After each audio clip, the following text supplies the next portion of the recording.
咁點解叫碧咧？咁啊，梗係碧姐，所以叫碧啦，係咪啊？即係金碧輝煌啊，碧姐嗬。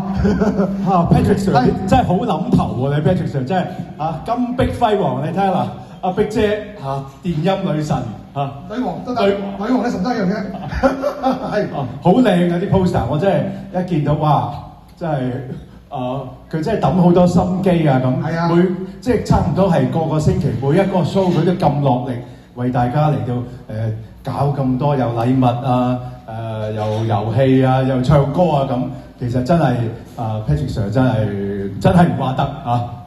我就唔想每一次都重複喺度唱啊，跟住大家上嚟唱咁玩，我就想揾啲新嘢俾大家有少少新鮮感同開心。即係每一次都有唔同嘅嘢嘅喎 Patrick Sir 你真係好嘢啊！你其實個名真係好難諗㗎，呢個每一次都有新名喎。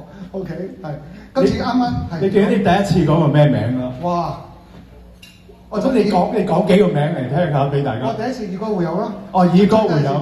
跟住就懷舊金曲啊，跟住就你即係全部都唔同嘅，即係冇翻。我係唔會重複㗎，就係所以係好。所以咁先好嘢嚇。係啊，咁我想大家開心同特別啲咯，我唔想咁悶，就係咁啦，係咯。好，咁而家我哋即刻開始個 program 啦。講埋啲精華先。今日咧適逢就係中秋啦，咁我今次咧就每次都有抽獎禮物嘅。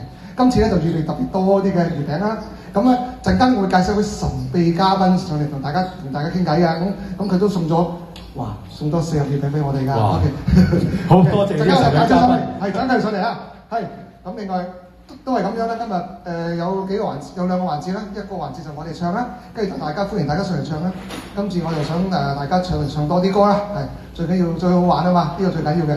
大家寫定啲紙，就寫定個名啦、歌名啦、你自己個名啦，同埋台號啦，跟住俾服務員啦，跟住服務員再俾阿邦哥，咁就可以唱到歌㗎啦。OK， 好明白未？咁同埋中間寫多啲歌嗱，係啦，同埋中度。